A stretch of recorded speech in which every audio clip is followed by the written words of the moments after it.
Scendeva con la sua bici da corsa lungo la provinciale che da Val de Noguer conduce a Tambre, quando, per cause ancora da chiarire, si è trovato di fronte ad una Fiat Punto che non è riuscito ad evitare. L'impatto violento è stato fatale per Maurizio Casagrande, noto triatleta 44enne di Vittorio Veneto. I soccorsi, pur tempestivi, sono risultati vani.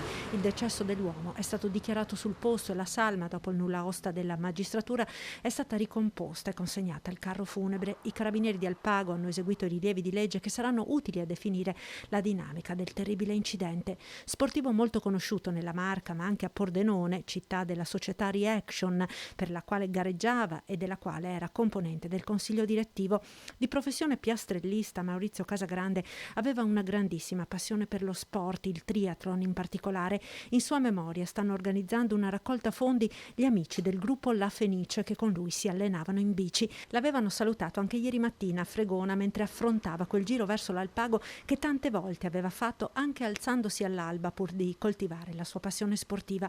Sulla pagina Facebook della Reaction Triathlon un post lo ricorda con affetto.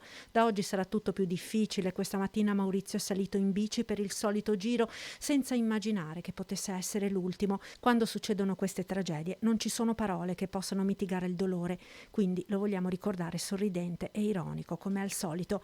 Ciao Mao, ci vediamo al prossimo triathlon.